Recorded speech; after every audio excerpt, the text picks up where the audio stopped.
This morning, I stood in front of the mirror and did something I hadn't done in months. I washed the black out of my hair, watched it run down the drain, watched the last traces of Alia disappear. And when I looked up, the woman staring back at me wasn't Alia anymore. She was Sarah, the same woman Alex left to die in that jungle. But different now, stronger, fiercer, untouchable. My name is Sarah Vance, and today I'm walking into Harrington Corp not as an assistant, not as an undercover wife, not as a victim. I'm walking in as its CEO. This is the final reckoning. I woke up at 5 a.m. again, but this time I wasn't nervous. I wasn't scared. I was ready. The apartment was quiet. Tiffany was still asleep on the couch, her face peaceful. Sarah had gone home late last night, but she'd be back this morning. Kai was already on his way. I walked to the bathroom, turned on the shower, and for the next 20 minutes, I watched years of hiding wash away. The black dye ran down my body, swirling into the drain. Dark water, dark memories, dark identity, all of it disappearing. When I stepped out and looked in the mirror, my hair was blonde again. Not perfect, the tribe's dye had done its damage, and it would take time to fully recover. But it was mine, my real color, the color Alex fell in love with, the color I had when I said, I do. I dried my hair, put on my makeup, and then I opened my closet. The scarf was gone. The glasses were gone. Instead, I pulled out something I'd bought weeks ago but never had the courage to wear. A tailored black pantsuit, crisp white silk blouse underneath, gold jewelry, small hoops, a thin bracelet. Professional, powerful. Me. I stared at myself in the mirror, full length, hair blonde, face bare, eyes burning with fire. I whispered, "Hello, Sarah, it's been a while." She smiled back. I arrived at Harrington Corp at 9 a.m. Not early, not late, right on time. The lobby was busy, employees rushing to meetings, coffee in hand, phones ringing. Normal Tuesday morning. Except nothing about this day was normal. I walked through the glass doors, and for the first time in months, I didn't look down. I didn't avoid eye contact. I walked straight to the security desk, looked the guard in the eye, and said, "Sarah Vance, here to see the board." He blinked, stared at me, opened his mouth, closed it. I smiled. It's okay, they're expecting me. They weren't, but they would be. The elevator to the top floor took 30 seconds. 30 seconds of watching the floors tick by. 30 seconds of breathing. 30 seconds of becoming. The doors opened. I stepped out, walked down the hallway toward the boardroom. And there, standing outside the doors, were the three people who gotten me here. Tiffany, Sarah, Kai. Tiffany saw me first. Her eyes went wide. She whispered, "Sarah?" I nodded, smiled. She ran to me, hugged me, cried into my shoulder. "You're back. You're really back." Sarah walked over, looked me up and down, whistled softly. "Damn, girl, CEO looked good on you." Kai stood back, watching. When I looked at him, he smiled, that warm smile that had kept me going through the darkest nights. He said, "You ready?" I said, "I've never been more ready in my life." The boardroom was full, 12 people around that long mahogany table, lawyers, investors, board members, all of them waiting. At the head of the table, looking confident, looking smug, looking like he still owned the world, sat Alex. He hadn't seen me yet. He was talking, gesturing, charming them like he always did, like nothing had changed. I pushed the doors open. Every head turned, every mouth dropped open. And Alex's face went white, whiter than I'd ever seen anyone, whiter than I'd seen him. I walked to the center of the room, stopped, looked at each face in turn, then I said, "Good morning. My name is Sarah Vance. Some of you know me as Alexander Harrington's wife, the one he left to die in a jungle, the one he collected $5 million for after declaring me dead." Silence. Absolute silence. I continued.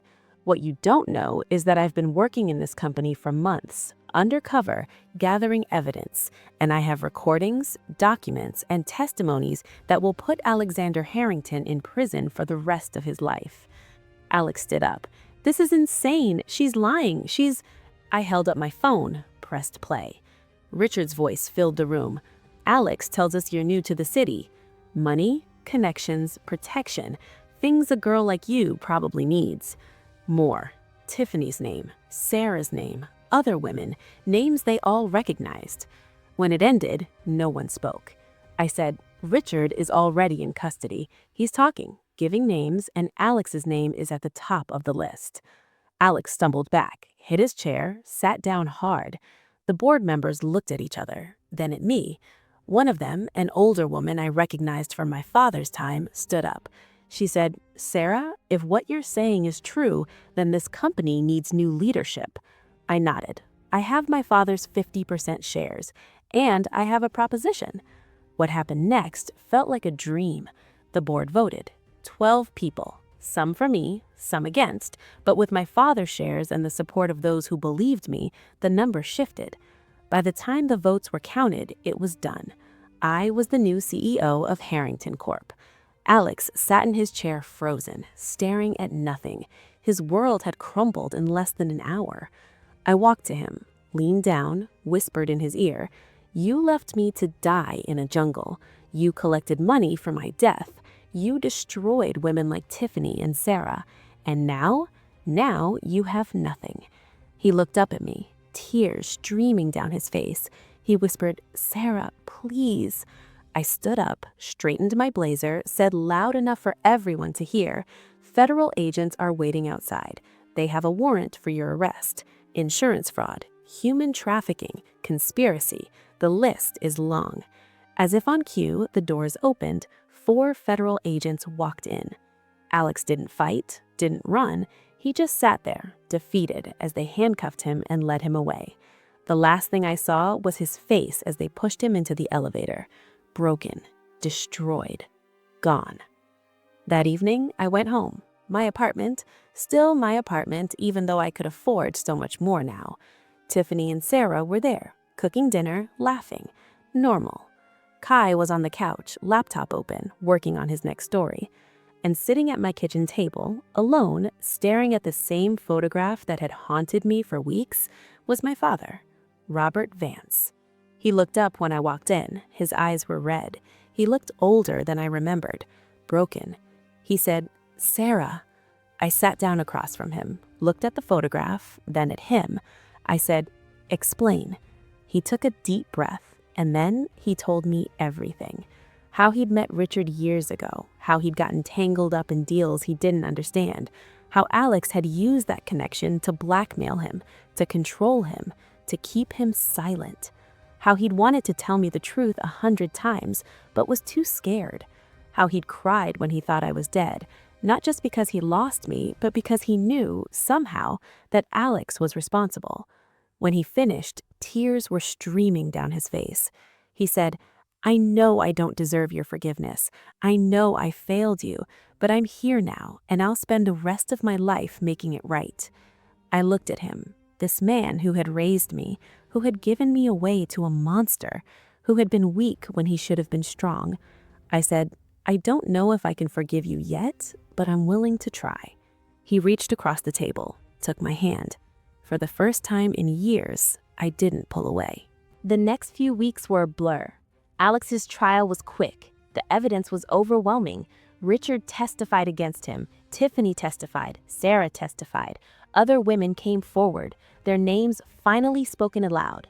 He was sentenced to life in prison. No parole, no chance. I didn't go to the sentencing. I didn't need to see it. I already had everything I wanted. Tiffany moved out of my apartment and into her own place. A small studio, but it was hers. She got a job at a nonprofit helping other survivors. Every time I see her, she's smiling more. Sarah got promoted. Finally, after years of being trapped in customer service, she's where she belongs. We have lunch once a week. She always orders dessert and says, I earned this. Kai is still Kai. He wrote the story of everything that happened. It went viral. Now he's got job offers from every major news outlet. But he stays here, says he's not done with the city yet. And my father? We're working on it, slowly, carefully. He goes to therapy. He calls me every week. Sometimes I answer, sometimes I don't, but I'm trying. Today, I'm sitting in my office, the CEO office, the same office where Alex sat, where he made his deals, where he destroyed lives. But it looks different now.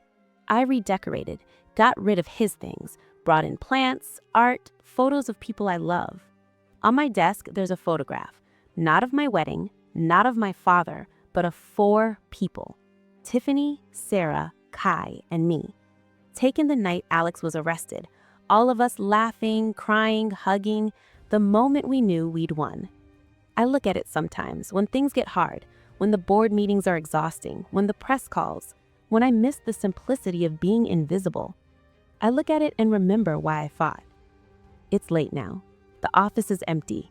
The city lights are glittering through the windows behind me. I'm sitting in my chair, looking out at the skyline. And I'm thinking about the night in the jungle, the crash, the dogs, the fear. I'm thinking about how far I've come. My name is Sarah Vance. I am the CEO of Harrington Corp. I am a survivor. I am a fighter. I am a woman who was left to die and came back stronger. And this is just the beginning.